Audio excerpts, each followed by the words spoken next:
And 4 months ago, yes, I am not scared to say that and drink liquor at the same time. He knows my heart, all right? 4 months ago, I was mopping floors at a middle school and 11, 12-year-olds was cussing me the fuck out. I was about to beat somebody's baby ass with a mop and a mop bucket. And I got a call from one of our friends said, man, I know it's COVID, shit was tough. I had to do all kind of shit during COVID, but sell my body, all right? But these people called and said they had a TV show. They wanted me to help out my man James. I was like, perfect, what you need me to do? He said, I just need you to write. Fuck that, I'm doing everything. I'm gonna do it. Y'all are never gonna fire me. I'm the writer. I host the show, co-host some shit. I mop sometime with the Mexican dude. I be back. You like, what the fuck? I went to Iron James jacket one day. I ain't give a fuck. I'm like, y'all ain't gonna fire me for this shit here. And the man was like, brother, we gonna got insurance and 401k. I'm like, you got to be shitting me. I would turn out the lights every night in this motherfucker. So for a black-owned business and Africans.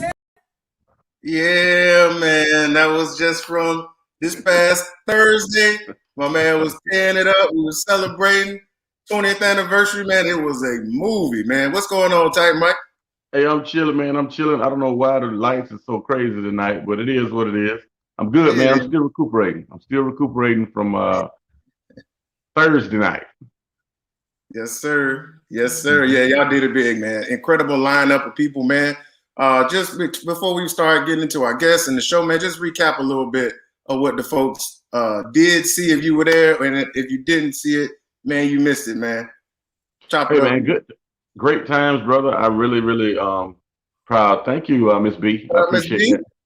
Yeah, thank you, Miss B. 20 years in stand-up comedy, man, traveling the country, being here in Orlando, starting right here, getting it going. I just wanted to do a little something for myself as well as the people. We often don't give, as my man from Miami said, people their flowers while they yet live. So I wanted to give myself some flowers, and I wanted to receive some flowers. And I sold some shot glasses, but I just wanted an opportunity. You would have sold some more. Next time you got to put that pre-order a little bit larger. I definitely gonna put the quantity up. All right, absolutely more. I just wanted to show the people in the area some love for all the years and support that they gave me. I just wanted to try to give back. You know, during these COVID times, a lot of people not really going anywhere. I was under a lot of restrictions to do the show, but we still almost sold out, man, and still kept everybody COVID safe and coronavirus free. Yes, sir. So good times. Thank you. I didn't realize you taped that, man. So I appreciate you. Got you covered, brother. I got you covered. Yeah, man. And actually, my wife did that. We had a lot of our friends that came out, showed up. It was COVID safe.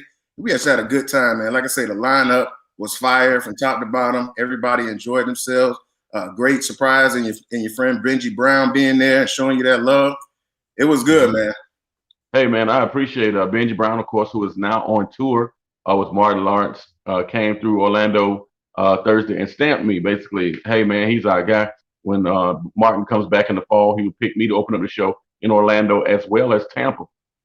So gaining that notoriety, man, hopefully, along with the TV shows that I'm on now, that'll definitely skyrocket me and put me to where I want to be. Shouts out to family rattler Earl Holmes, man, former coach and Hall of Fame rattler Earl Holmes for being in the building. I appreciate Earl. All my friends from the FAMU Law School, all the sponsors over the years, the Taste of Jamaica, as well as Pearson Party, and you, my friend, along with you my dog, along with actor, director, writer, and a new producer of a Netflix series.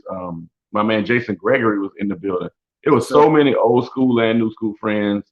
I just really appreciate everybody showing love, man. And what a great time. What a great time. Absolutely. Hey, and that's no better segue, my brother, because it's family. Is that right? In the building tonight. Yourself, myself, and our next guest that we're going to bring on. You guys have been showing much love to the advertisement and the promos, so I know y'all got a lot of anticipation for this. She is, like I said, family from my era. You know what I'm saying? I ain't going to put the class of it out there. She might want to keep her age under wraps, but it's okay. You know what I'm saying? From the good old days of FAMU, former Miss Orange and Green. So she was somebody. She wasn't just, like me and you, just, going to school and just trying to get a degree. She was a somebody, like, everybody loved her. Hey, beautiful person, beautiful smile. She is a matchmaker and singles. Yeah, look at you. I knew you was going to perk up. I know you've been looking forward to this. And we're going to talk to her a lot about that. So without any further ado, the one and only Miss Tanya Baskerville. What's going on, T? Hey. Hey now. Hey. Thank you guys for having me on. This is really Oh, it's a cool. pleasure. It's a pleasure. So I'm gonna get right into it. Okay. What made you get into working with single people? You know, being a matchmaker, having a singles event. What got you into that? Okay, well, initially what it was I knew a lot of good people, obviously coming from fam, our family is everywhere, right? So I just knew a lot of really good people that were still single and I didn't understand why. So what I started doing was trying to connect people to say, you know what, you're a good guy, you're a good woman, maybe y'all just need an introduction. And so I started to create kind of like what I called first impressions. And so I was like, hey, if you met a good person, would you be interested in moving forward? And I kind of created a small little Facebook group. And it really went really well. And so I thought, hey, this is something really, needed. And so then I went ahead and created a actual dating site to try to connect professionals, single professionals. And from there, I've been doing dating events or singles events. And that's what I do now in Orlando, Tampa, and Atlanta, is to create events for single professionals. We call it professionals with standards, right? Because we all have our certain standards, and just not anybody, but to create kind of an event of quality individuals that can kind of meet one another, and hopefully from there can meet and spark off, and hopefully have a beautiful future together. Wow, that sounds great. Okay, so you said Orlando, Tampa, and Atlanta. Yes. Wow. Okay. So how's it been going? Like any marriages, any engagements? Yep, I have had some people get married that I've introduced. I just did a Valentine's Day event. I usually do an annual Valentine's Day, like speed dating event here in Orlando, and it sells out. And because of COVID, we haven't been able to do events in person.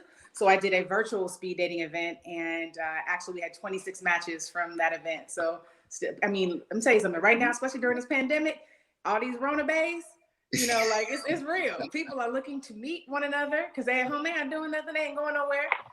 So this is a prime time because a lot of people are, really seeking and wanting that type of connection because, they really can't do much. So for the matchmaking business, this has been very busy across for all my colleagues and things. So, yeah. Ty, how you missed that, bro? How you missed that? I have no idea how I missed that. And Mrs. Hitch right here. And I'm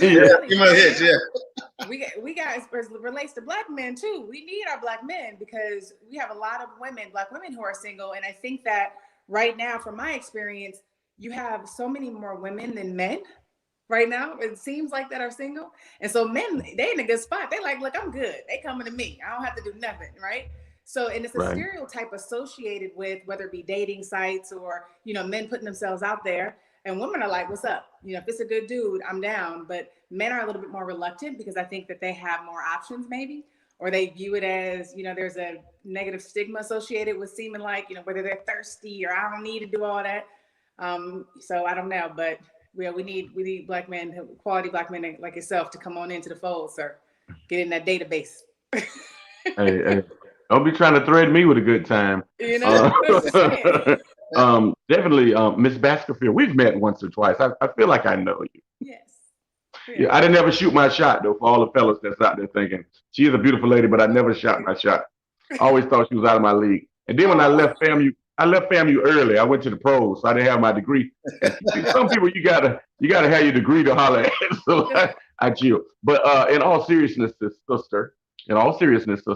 I am dating, but now how do you match make? Like, do people give you like their list of requests, or you just match personalities, or you just kind of throw people together? How do you actually match them?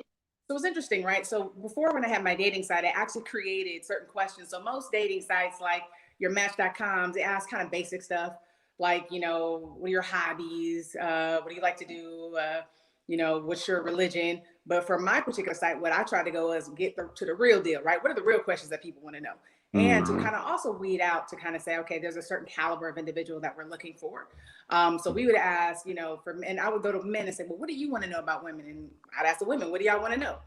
Men want to know, Match.com may say, what's your body type? We ask weight, what's the pounds? Because men want to know what the pounds is. The women also want to know what's the height of a man. You know, so we ask questions like that. I used to ask, you know, do you have a passport? How many countries have you traveled to? How many times have you been married? How many people do you share children with? Right? Because that's important too. If you got 4 people you share children with, but you ain't never been married, my group may not be for you. I'm gonna be real. Yeah. Go back to Tinder. Go back to Tinder. You know what I'm saying? This might not be the one. Exclusive data might be the one. But so now I would use kind of those algorithms to help. I mean, of course, you know, religion was important as well, but you know, we were entrepreneur, you know, the people like that, like-minded kind of match as well, because an entrepreneur mindset is different from somebody who's like not. That time sometimes can be an issue. So I just take time to get to know people. Even at my events now, what I'll do is I'll just kind of take some time, get to know somebody. And then if I am listening to them and then I talk to somebody else, I'll introduce them. I'll walk them up. Hey, have you met such and such yet? And then kind of get them started talking, and then I'll walk away. Because what I'm finding is people do not talk to one another when they go out. Yeah. Which is really weird to me. Yeah. It's like, spark up a conversation, but people don't. They don't feel comfortable. And so I find myself a lot of times at my events, I'm walking people up to each other, kind of make that initial connection. I think that's why with my events, I try to create activities that force people to interact, but in a fun way, in a non, you know, threatening way, like whether it be speed dating or we did a game night, right? What is it, like Men Against Women game night? We're playing Hungry Hungry Hippo or, you know, Uno. So we're making it fun, like old school games. But it's forcing people to kind of have to interact and talk a little bit to get that going and making it fun for people and making it easy. But usually that's what I do. Have you found that that's changed over the years? Because back in the day, you know, you had to approach the person. You had to go up and introduce yourself and kind of like see, you had the risk of rejection. You know what I'm saying? But like nowadays, it seems like people are very standoffish. I don't think I go one day without seeing a woman complain about somebody jumping in their DMs or an approach or something like that. And then one of the reasons that made me want to have you on today is because you know, since we started this show, I kind of look at a lot of YouTubes and things, you know, look at social media to see what people are thinking about, what they're talking about. And there seems to be this disconnect between men and women on that. Have you found that that's changed? Oh, yes. Let me tell you something. People got a lot of confidence in the world in them DMs, but they won't say nothing to you in person. And I think that goes back to what you're talking about, rejection, right? Which is really interesting because if I was encouraged, guys, just spark up a conversation. Not necessarily, you know, you're trying to, hey, what's your name? Can I get your number? I used to personally say, what reason do I have to consider this or continue this conversation? When a guy would be like, oh, hey, what's your name? Oh, you have a nice smile. Can I get your number? Wow, for what? What reason do I have to continue this? Like, start a conversation in that moment, spark interest, make me want to say, hey, you know what? This was really cool. Let's continue this. You know, and women also have to realize just because a guy just say hello to you doesn't mean he's trying to get at you. So that quickness of, I got a man, or, you know, like, it's just about creating a conversation, getting to know someone first. And then wherever that goes, creating, I always say a positive interaction. Then you can take it from there to see if that's something you want to continue. But there is definitely a disconnect. I think there's just more avenues right now for people to kind of secretly message people, like where it be in DMs, like nobody will know if I reached out there and I got rejected, so nobody knows my business. And also you can cut, copy, and paste 50 times going down and shoot, you know, all them shots. So if one hit, you good. But if not, nobody knew. So you're not embarrassed, you know? I think that's a big part of it. But there's a huge disconnect, unfortunately. Wow. There, Mrs. Hitch, there are a lot of women that's jumping into my DM. I want to know, like, should I be taking them seriously, or and it's not that they're being rude to me, but I think they don't really know me. They want type Mike. You know what I'm saying? Like, they don't really know Mike. They love their person. They love what they see. Yes. So how can I, without being creepy, like, how can I be like myself to somebody? Yeah, I mean, honestly, and you let me know sometimes, like, I don't know if your stage presence, that is a part of who you are. I'm sure your personality, it may not be all of who you are, but it's a part of who you are. So I think that if someone is showing interest, and even, like I said, nowadays, women are being a little bit more aggressive, because if not, they're going to sit back and wait forever. You know, they're waiting for you. They're trying to catch your attention because they realize that you probably come in contact with a lot of women. Like you said, there's a lot of women in your DMs. So how do they stand out? Is it just little? But and it's up to you, right? So if there's someone, I mean, typically what happens is when somebody pops up in your DM, you click on their profile to go in a little bit deeper and do a little bit more research and see like, who is this person?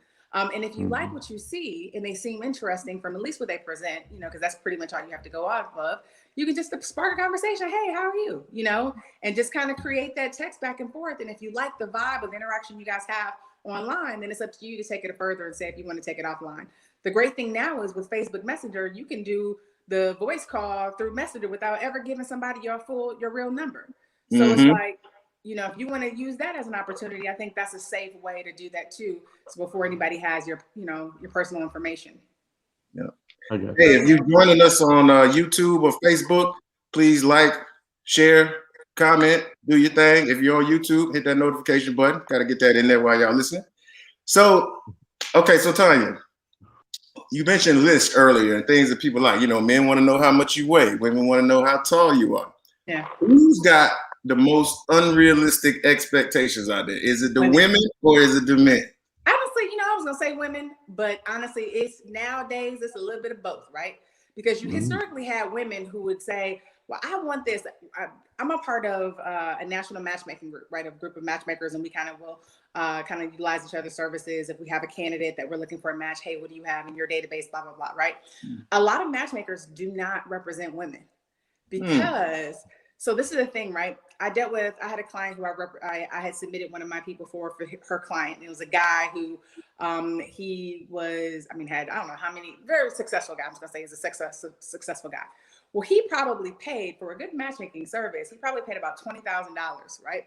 For about, I would say 3 to 6 matches, right? Now he's very successful, so he doesn't have time to sift through to figure out. So he's entrusting someone who, hey, you have this database of these quality women and qualified women that, I'm entrusting with you to go through and find me and to do that work in that time. I don't have it. And he's willing to pay for it, right? So women are, and I met the guy. He was like, hey, if it didn't work out, it's just fun. I just don't have time for it, but it's fun. Now you take a woman, right? And she's paying, I ain't gonna say $1,000. If she's not married by the end of that procedure, she gonna complain. She gonna tell everybody this don't work. I want my money back. It's a different mindset, right? And a different way of investing and looking into it. So, it's getting a little bit more common when you have more women reaching out to these really kind of luxury matchmakers to kind of do that work for you. Because again, it's a lot, right? Going through meeting people, taking the time to get to know somebody to find out they stupid or crazy or just not the person for you. But it's just kind of what you're having to do, right? What else are you going to do but go through and kind of meet people? And I just look at it like right now, if there's someone who sparks interest, take the time to pursue it. Yeah. I think one of the biggest things about the pandemic, which it's done, is it allowed everything to slow down and you actually had time to really get to know somebody. Yeah. Right. I always use the analogy, back in the day, you had that one person in your town, like a guy would have that one woman in his town, right? Or maybe she was in the next town and that was the girl that he went after. And it was like, all right, that's it, and she was everything. Well, now you take that same guy and now he got Instagram, and you talking about those lists, right? This is where the men's lists come in. They're seeing all these Instagram models. They're like, well, I want a woman who's going to do this. She got to be successful. She got to look like this. She got to take care of herself. She got to be in the gym. All of these things. Oh, she got to be a 10. And it has nothing to do with personality. I don't hear men often talk about the characteristics of a woman of being, humble. And, I just want her, she got to be bad. She got to, I want her to have her own stuff. She got to be independent. I don't want her to depend on me for nothing. And so so that's why I said it used to be women with all these lists, but now men are coming up with these lists based on the fact that they feel that they're in a position now where there's so many women they can choose from. So it's like, look, I can choose from all this. I want this, that, and that, because I got all this to choose from. I got options. I guess you was on to something, Naomi. You was on to something. Yeah. So I said, it used to be women who'd be like this, but now, it's changing, so, and then like she said too, it's different on your age group. As people from our era, we don't mind approaching someone and talking to them. Yeah. Now for the younger era, everything is online. Everything is online. To try to get somebody to get off of texting and pick up a phone and have a conversation is really hard. Like, people are so comfortable texting, they will text you to death. Can you just pick up the phone? At what point you gonna pick up the phone and make a phone call? And let's have a conversation. Yes. Because that's more impactful, because text can be misconstrued. I may take it one way, that's not how you meant it. Forget all that. Just pick up the phone. Yeah. And then you will stand out by doing that anyway, because not too many people do that. So that's one way also to separate yourself as well. Yeah, because people can be very short with a text. So you can't pick up tone and intention by just reading a text. Absolutely. I miss the days of falling asleep on the phone. You remember you used to talk on the phone? You go to sleep. You go to sleep first. You know what I'm saying? Yeah. That's when you fell in love. That was the time when you actually had to talk to a person and listen to them. Absolutely. Nowadays, though, we don't have that. You have too many options. And so people, I think, aren't as invested. It's a choice to make, to take that time to invest into someone. And just focus on one person let me really see if you're who you are, get to know who you are, and not, I'm gonna give a little bit of snippet of time over here, a little time over here, a little time, because you got all these people you're dealing with at the same exact time. So wow. Sure. And that just adds to it. If you're dating 4 or 5 people, now you're frustrated with everybody. Your temper is short. Oh no, I've been in that life. Your temper is short and you're frustrated easily. And most of all, it's extremely expensive to take everybody out for shrimp and steak and drink. I've challenged men on this though, right? Because I have a lot of guys who talk about this, right? The cost of dating. It doesn't have to be expensive, guys. Like, do something. I even challenge you to focus and think out of the box of what you can do that's inexpensive. Like, don't spend over $20 on a date. You can have a great experience for less than $20. Example, you can have a picnic in Lake Eola. You can, take those the little scooters around downtown. That's a date. And see what you do, and stop for ice cream or cookies or something, or anything like that. Go to the farmer's market and walk around. Anything that's going to allow you guys to connect and have a conversation would be great. People can go out and eat on their own now. I mean, you know what I'm saying? Like, and if she's really focused on, hey, I want this restaurant and I want you, that's that person, and that they have a right to have their preference, but is that in line with you? Because my thing is, what you need to be looking at is who's in line with you and what you enjoy. And is that the type of person you want, or is it someone who would be have fun for just $20 or less on a date? You taking notes, Ty? You taking notes? No, she's reading my notes. Yeah, clearly my name is Tight Mike. I'm not about to spend a lot of money. So what I have done over the pandemic, I hope I'm not trying to be offensive, Miss Hitch. I know you're Miss Baskerville. You're good. Okay, good. What I have done over the pandemic is a whole bunch of messenger video, a whole bunch of FaceTime and all of that stuff. I'm looking for something specific. And just over the pandemic, of course, everybody's sick and shut in like church friends. Yeah. And so everybody's home before they open the world back up. So I was looking and not really dating. I was having what we would call an online or a virtual date. Okay. So I was meeting people, and basically they cook their dinner. I cook my dinner. They have their wine. I have my wine, but not wine. I have brown liquor. But either way, Sprite. Yeah. And at that point, I was having the conversation you're talking about. I actually went through a television series with a young lady. We were watching the same show at the same time. She was at her place. I was at mine. It was pretty cool. I saw that she could not cook. I also saw that she didn't keep her house as tidy as I would like. Oh, yeah, because you bring the camera over while you're cooking. Go ahead. I'm sorry. She's willing to learn though. That's the thing. So if she can't cook, but she open, because that's the thing. People shut somebody off, right? Oh, they can't do this, whatever. But it's about their mindset. Yeah. Well, I didn't say anything. I'm sure I could teach her, but the way the conversation was going, she had already started digging in my pockets virtually. So I was like, I don't think this is gonna really work out. You know what I'm saying? DoorDash or something? No, she tried to ask me for some money like early in the conversation. Yeah, it was cold blue. Okay, so everybody, this is my thing, right? Everybody has their red flags. Guys has theirs of things of, hey, this is things that I'm looking, that are red flags. And I mean, I will say, we're quick to cut people off nowadays, right? This don't sound right. This doesn't look right. You got to go. I'm done. And I say those red flags, dive a little bit deeper. Don't be afraid to ask those tough questions and be like, hey, I noticed that you did this. Because again, it's okay if stuff don't work out. I'd rather find that out sooner than later. So let me get right to it. So I see you asking about, what is that about? That's not, that doesn't come off very well to me. It seems like that may mean how much you value money. Are you good with your finances? Because the fact that you're coming to me so early on, is that something you typically do? I mean, I ask them questions, and if they are offended, then that just shows you, hey, this is not the person for you. If they're comfortable talking and opening up and sharing, oh, well, this one time I just had a bad situation. I apologize to even have to come to you. I feel bad. I just felt connected. Whatever that was, and then you can make that decision. But I do recommend people kind of dive a little bit deeper or dig a little bit deeper for understanding and clarification. Her whole attitude changed once I declined, and it wasn't that I even had the doggone money to give her, because I didn't. But but the fact that she asked me, and I said, well, no, not at this time. I can't really help you out financially. Her whole attitude changed, and then she became busy all of a sudden. Yeah. She became, very short with me. She didn't want a video chat no more. I was like, oh, okay, there it is, right She weeded there. herself out. Look, my thing is thank you. Yeah. You weeded yourself out. You did the work for me. Because my thing is, if you're not meant to be here, please let that be known, and we're okay.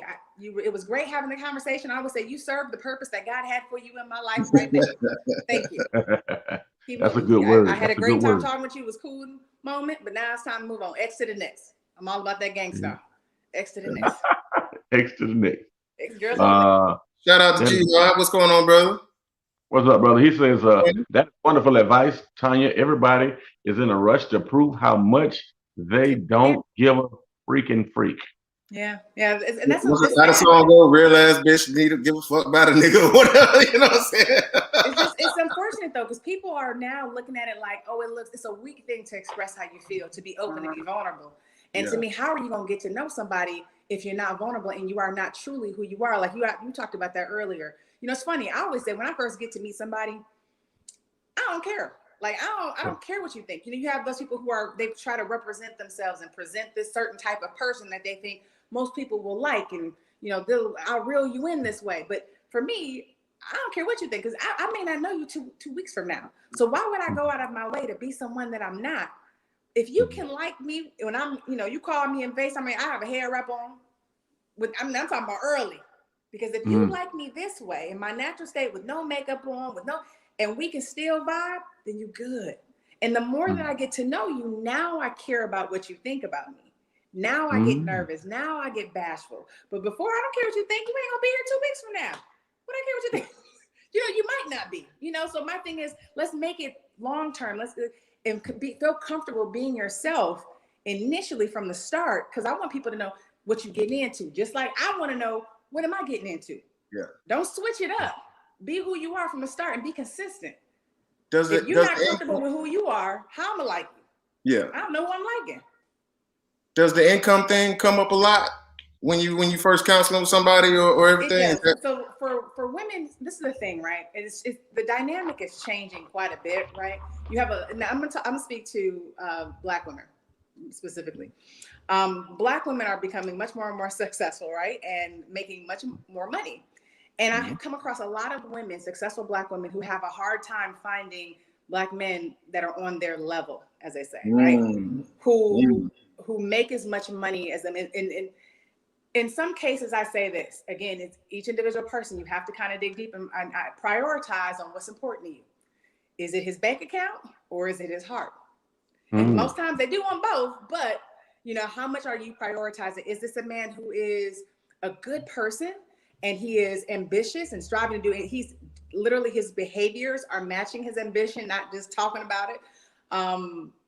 Is this someone that you see you actually enjoy spending time with, talking to? He does other things, so it just depends. But you have a lot of women who are concerned about, can I maintain my lifestyle with him? Or do I have to make myself smaller, meaning not act like I'm spending as much money, because I don't want to make him feel like less than a man. Or they don't want to spend their own money on you. It just depends. Because you have a lot of more men now who are going after women. I want a woman who got money. I hear that way more often now. That did you want successful women? Did you see the Kevin Samuels video that went viral about the? Did you see that? He has a lot of videos, but yeah, I have seen it. Okay, so I was asking to see if you was familiar with him, because I think that that comes up a lot, and you see it in the comments, you see it in social media.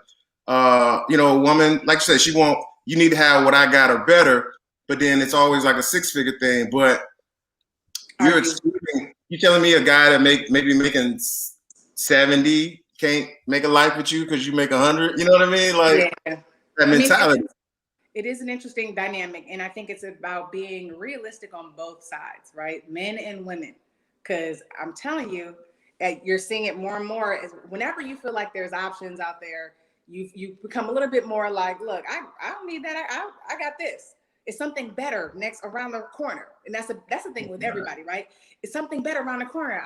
I'm not gonna care about that $70,000 man because it's $100,000 man right around the corner. You don't know this. You just assume it because you just want to believe that, and so you're just gonna hold out. And unfortunately, that's why we have a lot of single women, a lot of single Black women, older Black women, unfortunately. And it's a matter of, and it sucks because then we have the conversations of, so you tell me I gotta lower my standards for companionship or to be with somebody. And I think it's not lowering your standards, it's reevaluating your priorities. It's being realistic. It's just about understanding what's important to you. Because you know, what do you want to do? What does that 6-figure income mean? Right? Like you said, versus a $70,000 income. So he has this money, right? One, the more, I've always been told, the more successful a man is, that means the less time he got for you because he's working. So realize that maybe he has the money, but you have all these women who may be in these big homes dating these multimillionaires, but they're by themselves in those big homes. Is that the life you want? And they out cheating, cheating with a broke guy. I don't know about all that. I'm just saying. He in there smacking it down in the 1-bedroom. You know what I'm saying? I'm just saying, you know, you have to look at what's important to you. Do you want to have someone you can spend time with? And again, is it, I want to travel. I personally like to travel internationally. It's important to me to have someone or to be with someone who has a passport or at least has a passion for travel. What up, Hank? Because if you don't have that, that's a problem with me. You know, it's that's not right. You're big into traveling. But are you financially responsible? I want to make sure that you ain't got to pay for me, but can you handle you? Yeah, he can't bring you down. I think a woman has to understand, if a man's in a place where he can take care of himself comfortably, he's not going to be an anchor on what you in the situation that a woman has more than you. He can add. He might not be able to add financially, but he can still add and he keep everything going and where it needs to be. And is he willing to learn too, so you guys can grow together? So he may not know about this, you know, stock market or these certain stocks, but you know, is he open to learning about investing? Is he open to making these predictions? And I believe, honestly, when you meet the right person, they'll inspire the best out of you. You don't have to require that of nobody. So if it's like, and that's why I tell women about that too. You know, women, well, I want him to stop doing this and stop doing that. Don't require anything. When it's the right person, those people will make those changes on their own. You won't have to say nothing. All you can do is know what you want, state it. You can let them know, not requiring them, hey, you know, I prefer this. I tend to like this. Their actions based on that, now you have a decision to make. Is this for you or not? Period. And based on that, you make your decision of what's best for you and you move forward in that, whatever direction that is. Yes, sir. Getting pulled down and somebody pulling you down. I will elaborate. Allow me to. Men don't let women do it to you too, though. Right, exactly. But that's my issue. Like, people will look and say, "Hey, well, he really ain't dressed like he should. I could probably fix him up." They may not know he's spending all his money to take care of everything at the house. The woman pocketing all the money that she working for. So he always scrapping and scraping and scrapping, and he can't get ahead because he's carrying the load, or she is carrying the load, and he pocketing his money. But at this point, we still dating. Like, to me, like, I don't discuss finances with anybody unless, you know, it's something that's really, really, really serious. Yep. Because what you do with your money and what I do, unless we serious and we finna be business partners as well as, you know, future whatever, man, wife, whatever, it's really not, it's irrelevant. I can watch and see how you spend your money. I can see how you behave. Are you financially intelligent? It'll show if you're frivolous with your money. It'll definitely show. I can't tell you how many rich women I've met that just didn't know what to do with the money for whatever reason. Yeah. married to the ball players and all of that. Yeah, I mean, that's the thing. Again, it comes down to what do you value, what's important to you, but at the same time, too, it's a dynamic you create. So if Who you got a have house a phone dynamic, ringing? Who house phone ringing? that's my That's why you try to talk so we'll hear the house phone ring. I don't know who called me right now. I don't know. But yeah, no, Y'all it's got a any dynamic questions? that you create early on. If you know, like if you're in a conversation with somebody or you're just meeting and they constantly talk about money, about what they bought, what they did, if that doesn't match your personality or your interest, that just may not be the person for you, and that's okay. You know what I'm saying? This comes into vibing. I was told that men have this understanding that the way that you get a woman is you got to have money, you got to be successful, and when you with money comes the women, and that's so unfortunate that it's like that. Because I know you see it all the time. It gets drilled in us from day one, the whole provider thing. You know what I mean? Yeah. And what it does, I tell women this sometimes too, be careful with that income and that money requirement, because a man hears that and he now feels like it's a situation where I can purchase you and I have domination over you, and your say-so goes down by how much money I got in my pocket, because again, to your point, I can replace you. I can get somebody else just like you. And that's why that conversation about income needs to be very, very far behind until you get to know that person and all of that. Because once a man hears that, and it's like, oh, she's just about the bread, I got to take care, I got to pay all the damn bills. You know what I'm saying? It takes women, a connotation. With women, it's about security and safety, and that's where it comes from us. But I always say that I think as women, we were set up for failure from the beginning. Honestly, since we were little girls, we were told a fairy tale about, he was a prince that was gonna come and he was gonna rescue you. He was fine, he was perfect, and you were gonna live happily ever after.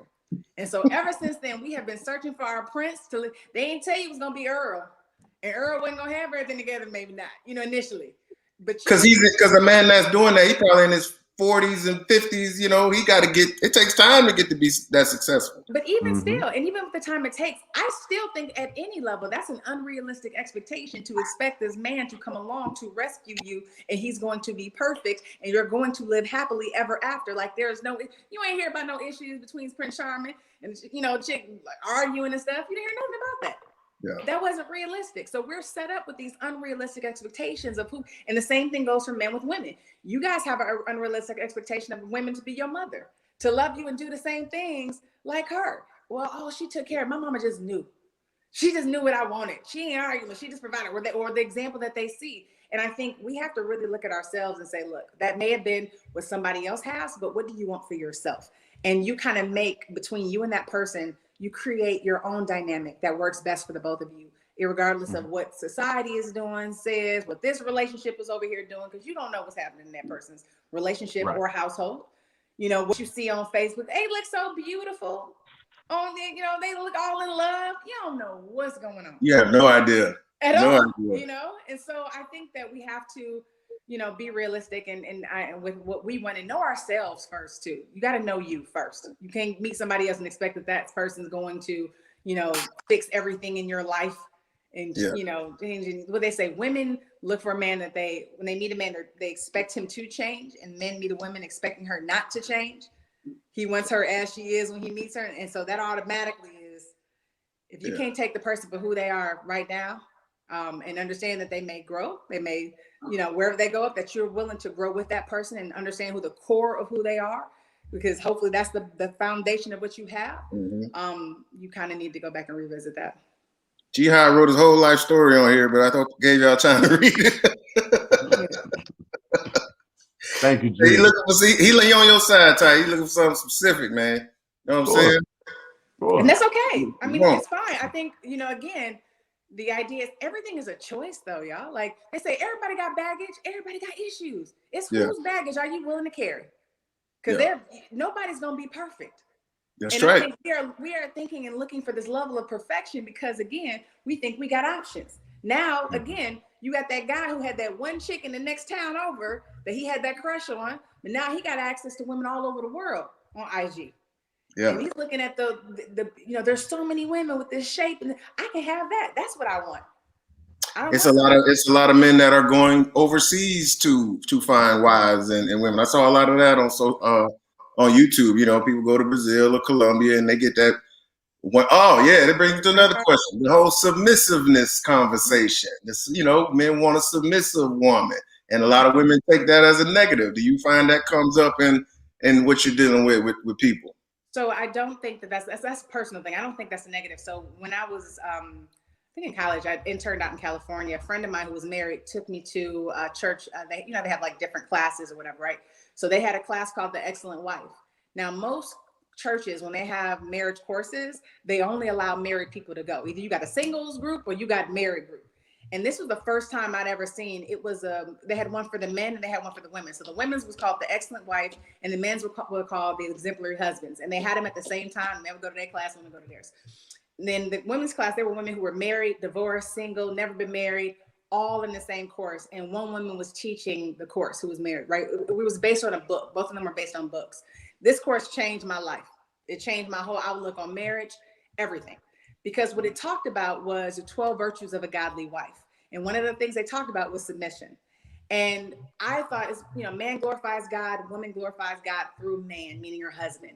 And so it was very interesting to be in this class where women were sharing experiences of, things that happened in their marriage or their opinions. Like one woman talked about the fact that she was cooking this big dinner for church, right? And she said her husband came in and was like, yo, be ready to go in 15 minutes. And she was like, normally that would have been a huge argument. I'd have been like, you can't see what everything I got going on. Like, you just gonna come in and think that I'm just gonna drop everything because you said so, and blah, blah, blah, blah, blah. And she said, but nope. She put it down and she went. She was like, sometimes you have to trust your husband. And she was like, we went and we had an amazing time. And she said, and when we got back, he saw that what I was doing and he helped me. And which brought us even closer together.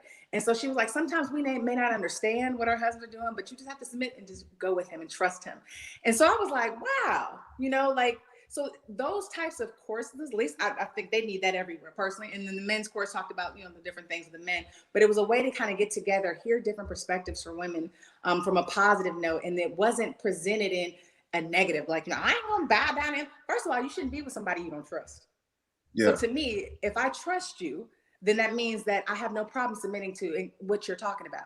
And what you want to, like, that's not an issue. Hey, I trust you to be the head of my household. Hey, babe, what do you think? But at the same time, the man that I choose also will take my input in consideration as well. So it's not just a matter of this. He values my input. Yeah. So it goes both ways. So I don't view it as a bad thing. And I think that it's just how things are presented. And how, they're first introduced to somebody as to whether they can look at it as positive or negative. Because that's not, in my opinion. Let me back up a couple comments on this one. Naeem had a question. What is wrong with being a provider? I'm sure that's for men. So this is the difference thing though too. So I grew up in a household. My father paid all the bills. My mother didn't pay not one bill. And she made money. She made a lot of money. She shopped a lot. No, she did. I mean, but we did okay, right? So my father was a true provider. My parents ain't married no more though, because my daddy was out. But I think that, but she was a provider. Then maybe back in that time, that was what it was about. I now come in contact with a lot of men who are like, we going 50-50. I don't know what you're talking about on these bills. And I'm like, I didn't grow up like that. Like, my daddy took care of everything. But guys are now like, no, you ain't about to sit up here and stack your money while I'm over here scraping, as you said earlier, right? You saving your money, I'm over here like, scraping and scrapping. Different. Yeah, and to your point, and to answer Naeem, I guess from a male perspective, nothing's wrong with it. But men are fearful. I think it's a risk. I think it's a risk factor, Tanya, because like you say, they're divorced now. Not your parents, but a lot of people that get divorced and they wind up losing half. They wind up paying. I know you're going to get in on this tight. I see you. You know what I'm saying? They paying alimony, they paying child support, so they want to share in the risk now. You saw what happened to Michael Jordan, Jeff Bezos. It's cheaper to keep it. So men are allowed. They want women to have some skin in the game more, and not necessarily just be exposed to having the 100% of the responsibility. Who else had a comment?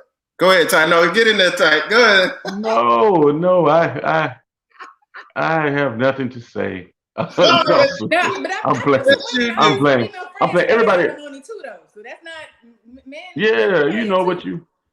Right. Women have to pay that sometimes too. Trust and respect.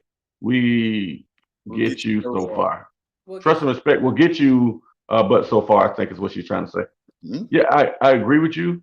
Trust and respect will get you far, but I understand this. This is what I learned in marriage. The person you marry is not the person you married to. If that makes sense. Everybody changes because you continue to grow. You continue to get older. You get wiser. You handle situations differently. You mature. But are you growing together? Are y'all answering questions together? Are y'all making decisions together? Kids may come into effect. So the person you married 5, 6 years ago is not necessarily the person you married to now because they only were thinking for themselves and what you and them had together. Now you got to factor in kids or a house or a new car or retirement or whatever. So many other things to factor. Now you realize that, hey, did this person really budget their money well? Is this person really just riding me to build a retirement or to get them a new house? You know what I'm saying? Is it really what they want now? Are they happy still? Are they still the same person? A lot of people, and I would definitely say this 3,000 times, a lot of people don't change when they get married. They try to continue to be the same single person and then try to incorporate their single life into the marriage. No, marriage requires you to change and to be submissive on both parts. Mm-hmm. So some of the friends you're gonna keep, but some of the friends you're gonna lose. And if you don't have somebody that's advantageous to your marriage, it'll always slowly somebody picking at the ear. All you single friends, because they still going out hanging out because they don't have nobody to be with. So if you continuously got them single friends in your ear, eventually you'll go back to the lifestyle. It's like somebody being on drugs or alcohol. You keep going to the trap. Eventually you're gonna smoke. But you have to be able to handle temptation as well, though, whether it be the friends and be able to tune that out. But I always wondered this, because I'll be honest, when I first was growing up, I didn't want to get married. I had no intention of being married. Really? Based on what I saw my parents go through. And I was like, everybody else, not just my parents. I was like, what? You talking about everybody going through the fire, but if I go through the fire, I ain't gonna get burned? It wasn't until that class that I changed my perspective on it because it talked about, just virtues of a godly wife and things I had never heard of. And so what I wonder is, you have so many people getting into relationships and even then into marriage, have no idea what it means to be a wife, a husband, what it means to be married. And we don't even start to talk about learning this until you take that class right before you get married, right? And then at that point, you seeing all these red flags, but you're like, but this is a test from God. This is supposed to be who I'm supposed to be with. I'm going to keep it moving because we done sent out all these invites and took these pictures and told everybody. Where do we start learning and teaching? Now, if it's not us, kids or whomever, what it means to be in a healthy relationship, what that looks like, because a lot of times it's not the examples. What examples did we have? So how do you be something that you don't know about? You do what you see. So I'm looking for more of we need more classes that teach people on what healthy relationships are, how to handle, your emotions, of yourself and than other people. So that you're not looking for something or being toxic and put that on somebody else. Like, oh, that's your responsibility to make me happy. It's nobody's responsibility but your own to make you happy. Man, say it again. So say it again. Nobody's responsibility but your own to make you happy. That's real.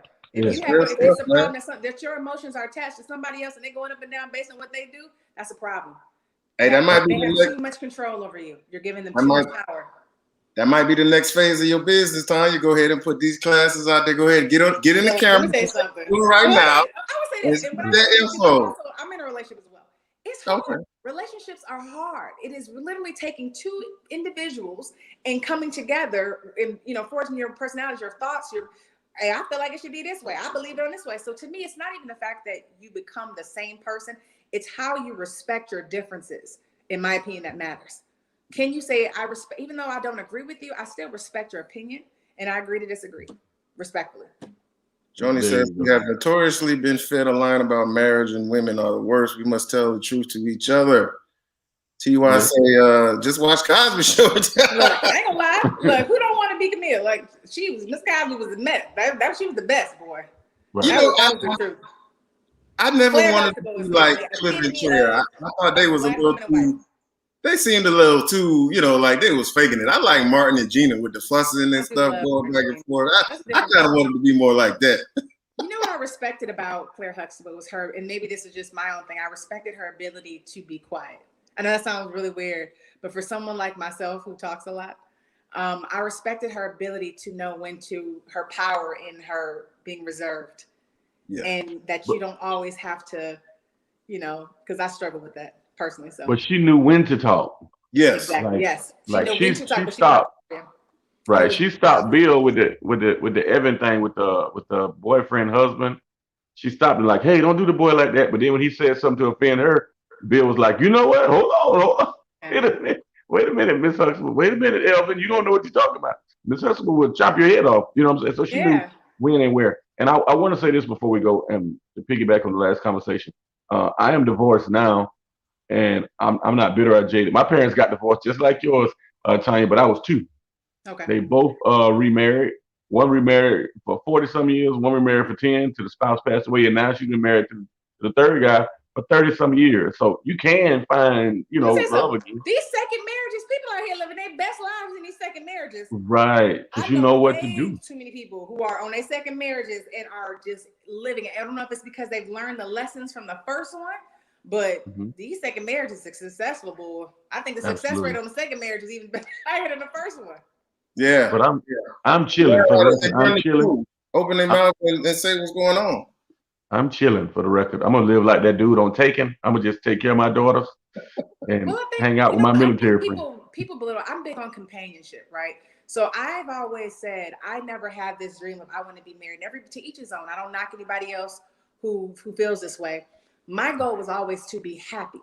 It wasn't to be married. It wasn't to have this. I want to be happy. I don't care how that looks. I don't care if it's I'm married with kids or I'm single. Happiness is important to me, however that looks, because I know plenty of people who married who miserable. Exactly. So that wasn't what I wanted. That's not the Shut up, Johnny. Your wife chimed in. He's almost there. He was almost there. Don't get up there talking trash. I used to be like, I want a dude who divorced. Get it over with. To learn some lessons. You know what I'm saying? But no. Look at it. That's me just saying. But not being shy. Keep that shit. My thing is it's up to you to have the success. Hopefully you and the person you choose and you guys can work it out. But if not, I just said that that's not the end all be all. I remember there was a television network that reached out to me about hosting a show where the premise was that they said that women over 40 have probably already met their love of their life. Right. And so it was about going back and visiting the men that they had already dated. And I disagreed with that. I was like, I ain't about to be the person pushing this foolishness of, because if you met the person, if it's over, you ain't got no chance of meeting nobody else because you've already had the love of your life. No. I think Kevin Samuels had a show about that too. And I think what he was trying to say is, sometimes what you thought you wanted isn't what you really wanted, but somebody else offered it to you. So you might want to revisit it, because you always hear about, women, they have the big list or they date the bad boys and the thugs. And then the good guys with the job and the steadiness, he shot his shot and he wasn't exciting enough. Mm-hmm. So you probably did meet, he was a husband at the time, but you weren't ready for him. That's what, timing, but timing is everything. Because imagine if you get with somebody, you think, okay, well, he seems like, because I hear men do this all the time. You get a woman, look, she would make a good wife. She has all the things. I'm not ready, but she got all the qualities of a wife. So I need to go ahead and lock this down, but I ain't ready though. And then you go through all this type of turmoil on a good woman, but because you wanted to lock her down. So I mean, again, that definitely happens. It definitely happens. Either way, timing is everything. And I believe that you should not force yourself to be in any situation until you are ready mentally, spiritually, physically, all of that, because otherwise it's going to create more of the issue for you than you would like to go through. So people make it through it, but if you can create any unnecessary negativity, then that would be ideal. Man, this has been great, man. We could go all night with this, man. Oh my God, this has been great.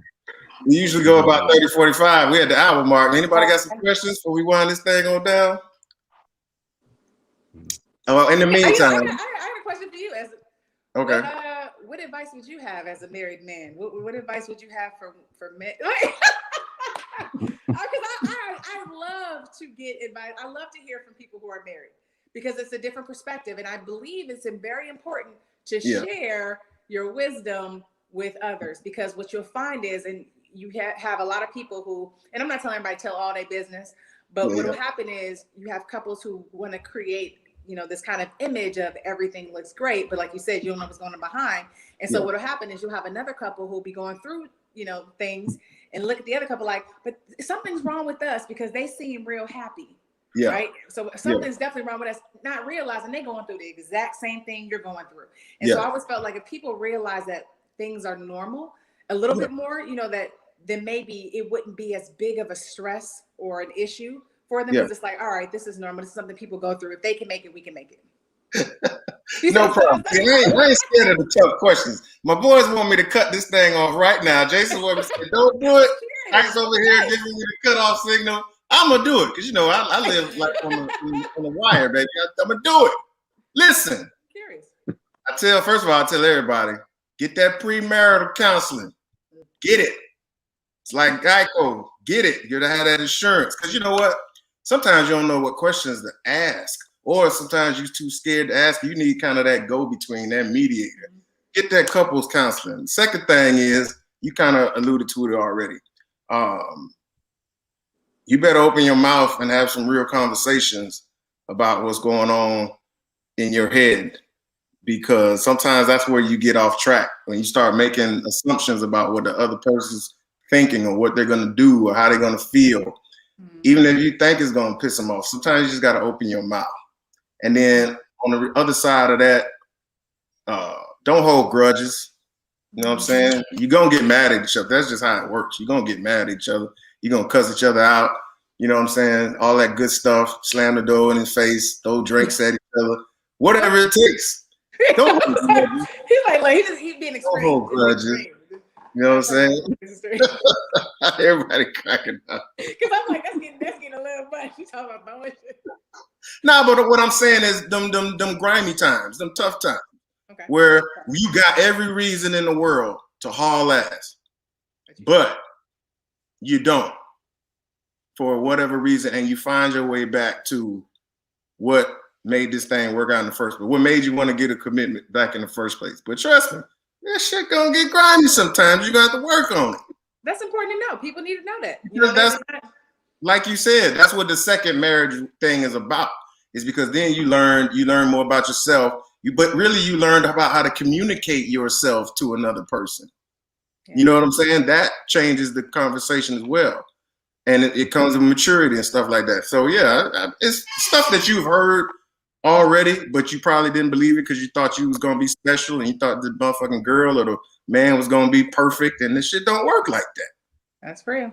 That's brother. What advice do you have for single fathers over 40? Women in that age group tend to stay away from single fathers. They staying away, from single mothers too. Run for their ass too. Nah, not necessarily. I'm a woman. I don't date men with kids. I don't. Sorry, Mike. Okay, so I mean the guy that I ain't like to travel. That's why. The guy that I date now, his daughter is grown. I did have one situation where I dated a guy with a kid. His son was like 3, and it was a great experience. I will say that. However, it's a dynamic, man. It's a dynamic to see that. So it's interesting. But again, I have friends who have great relationships with children, and man, and it's your preference. You just got to find your tribe, man. Find out what works for you. Yeah. Right. So it's safe to say you don't date men with younger kids. You date a man now that with older kids. And I can see that. Look at Lamont. See, I told you not to say nothing. Essex. But no, you make absolute. It's a dynamic. It's a hard dynamic. She's saying that she would avoid men with kids. So she's like, I told you they would. So say they're younger, right? You're in a situation where you're dealing with a man. He's whatever happened between him and his son or his child's mother, she made him upset. Now he upset. Now I got to deal with the negative emotion that was caused by another woman. And I can't say nothing. I can't have no opinion. I can't really, you can try to talk, but you really can't get into it because you don't know. And then it creates an issue between you. So it's a whole different, it's another dynamic that is very difficult to weave through. It's not to say it's impossible because people do it every day.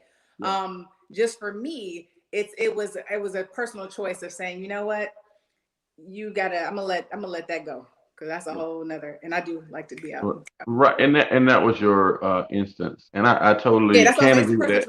It's not a bad thing. I think I've dated women with younger kids where a father either wasn't there, which I hate, because we always get that stigma that we never there. Then I've dealt with gentlemen who were there and understood that it's for the betterment of the child. I'm dating the mama. Eventually, if you get married, then the kids is a part of your life. But while you dating, I haven't run into any type of conflict. I've been there when the dad picked up the kids. I've been there when the dad called.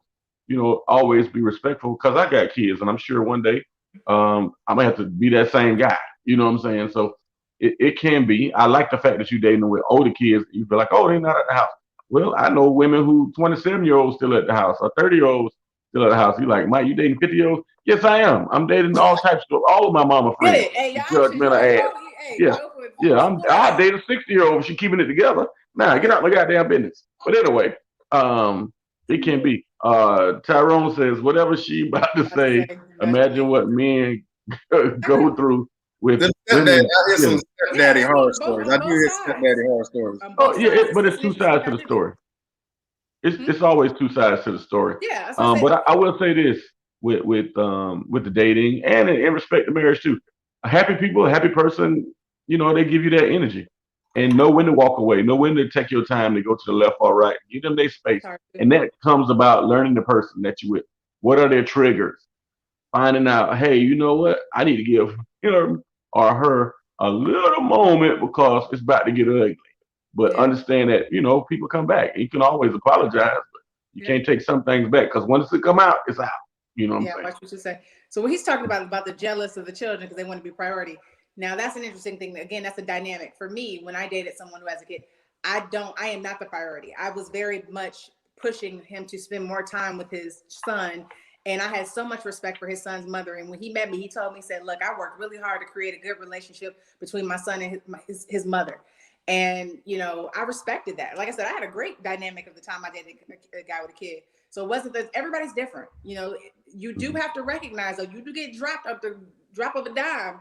You know, for the kid situation, like if you got plans, you have to be someone who's let that go and understand and say, hey, it's a different, you know, different priorities. And if that person can't handle that, that's not the person for you. I have women who dated men who did not like their kids. I disagree with that. Don't date somebody that does not treat your children as their own. Do not. That's wrong. Your kids are your priority. That person may come and go, but your child is going to be there and they're going to remember that. So if you don't have somebody who can put your child first, like you put, you know, to that type of extent, that shouldn't be the person for you. That should not be. Don't bring them around your kids. Let me say this before I go, and because Tanya bra strapped done with the itching, so I know it's time now. Your bra go to itching. That's when it's time, dog. That's that grown woman shit. I like it. I like that. Look, this bra is killing me. We got to wrap this up. But I will say this. It's not about women over 40. Every woman I've dated over 40, maybe it's just me, they all want to be married. It ain't about finance. It ain't about romance. I promise you, in the last year and a half, I don't doubt it. They want to be married. They are willing to pay. They're willing to pay Essex, and so they willing to say, "I take care of you. I make sure you straight." They want to be married. They subtle about it. Some of them subtle about it, but some of them, out of respect, ain't never been married. Of course, you want to be married. Some been married before and know how good marriage can be. They want to be married. Nobody's interested in dating too long. You get about a good month and a half out of them, and then it becomes, where we going? Tanya's like, no. My dream was common law. Growing up, my dream was common law marriage. I want to get married through common law. If we can make it for 7 years and we there and we just wake up, hey man, we married. How about that? We done made it. To me, I was the person who typically had the commitment issues, not the person that I was dating, because I'm big on companionship. Look, again, being happiness, that doesn't mean equal happiness. Marriage doesn't equal happiness. Just even being in a relationship doesn't equal happiness.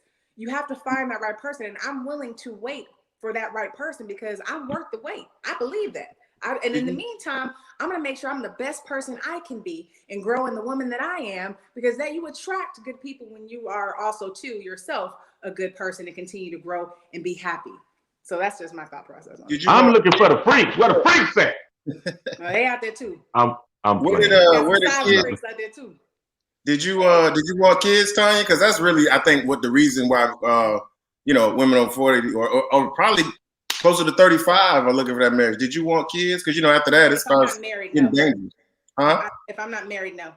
No. I used to own daycare centers, and that was, you know, the best birth control in the world. I had about 125 kids at each location. They're a blessing, but my God, they're a lot. So yeah, no, I'm okay with that. To be honest with you, I think that the idea, you have more women now who are okay with not having children. That's a lot of work. They're expensive. They're a blessing. I got 4, you know, nephews and nieces. Like I'm paying college tuition. I ain't got no kids. Like it's a lot. I like my freedom. But they're a blessing if I were to be married. Of course, I would want to share a life with my husband, but I hadn't got married because I was also had commitment issues. So no.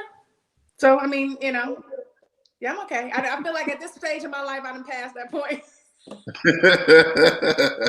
okay. I'm cool being a cool auntie. All right. You know what At I'm saying? least you honest. You are honest with yourself. You are honest with yourself. Absolutely. That's why I was like, I've always been that person. My friends have always known. I've never been the person that was like, I want kids. I want kids.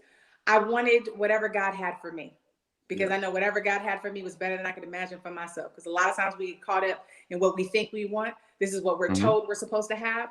And I have so many women I know of that are so unhappy because they didn't have what they thought they were supposed to have, that path of children, marriage. And I'm like, you're missing the blessings that's all around you. If that ain't the path that God had for you, it doesn't mean that your life is less than. It's just that you're finding fulfillment in somewhere else. There's so many kids that are already here that need love, you know, and it's like, well, I want the experience of birthing out, and I understand that, but you know, maybe that wasn't God's plan. Maybe your plan, and you may find love, the same love within another child, and then now you're a blessing. You know, you don't know. So I'm not that person that's so focused on, I want this one path, and if I don't have it like this, my life is ruined. There's so many people who are unfortunately like that, and I encourage people and women to get out of that box. You know, think differently. We are taught to date black men. It ain't enough for black men to go around. Yes, it is. You There's need plenty to of us out here. look up outside. I tell women all the time, y'all better look up outside these black men. There's other men out there. Black men are not sticking with just black women. So well, that's overstated. That's overstated. 85% of black men marry black women. Well, no, that's great. And more black men are married than black women. This is true. But I mean, at the same time, I'm talking about dating too, though, right? So you And so what I'm saying is dating helps you understand who you are, because you come in contact with different people that show you different experiences that help you grow. So I'm telling black women, date outside your race. Take a chance dating other people, other nationalities. You'd be surprised. You never know. So that's what I mean by that. Gotcha. No smoke here. All right. I know. We done took an hour and 10 minutes out of your time. I had a feeling it was gonna be like, I told you she was gonna be a good guest, man. She's definitely a great guest. She's happy. She's a good energy. I like the matchmaking situation you got going on. I also want to introduce you. Exclusive. I'm gonna introduce you. No, I'm gonna introduce you to a young lady who wants to do speed dating, and we tried it one time and it worked out pretty good. She has a party bus. They were speed dating on the party bus. Oh, nice. Right. So I'm gonna put y'all together. Together.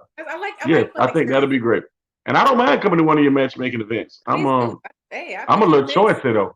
I'm a little chubby, but I'm a little choicy. Hey. So we'll see. We'll see. Thank you so much, Tanya. I know Essex, you want to say some things.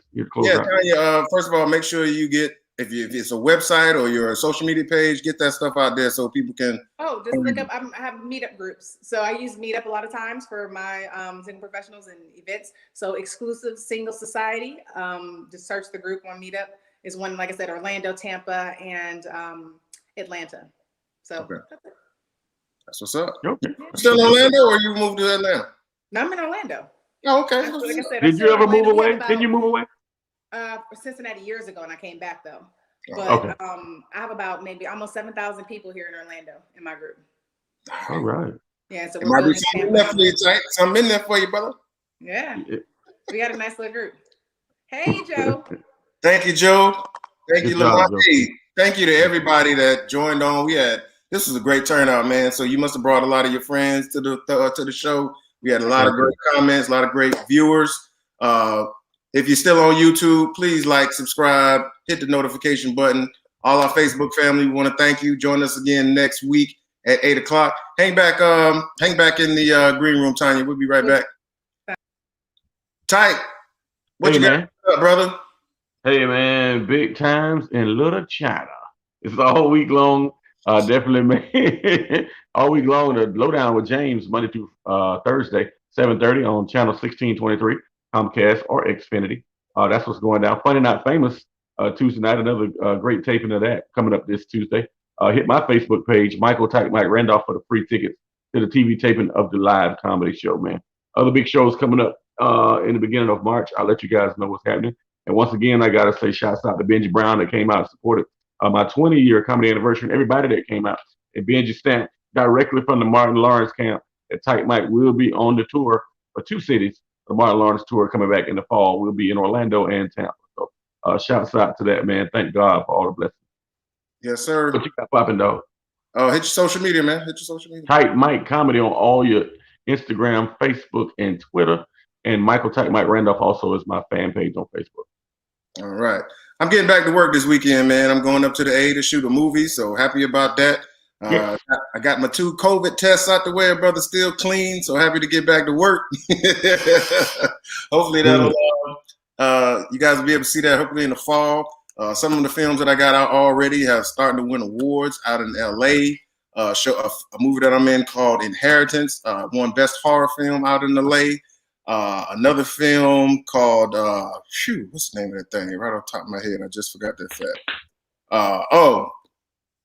Where the Land Meets the Sky is getting distribution. That should be out soon. And another horror film that I did called Painkiller. I get killed in this one, y'all. That's coming out in May. So y'all stay tuned. My Instagram is @ActorManEssex and Essex O'Brien, just like you see my name right there in the corner on your Facebook and Twitter, man. Thank y'all so much for joining us. We're going to see you next week. Peace.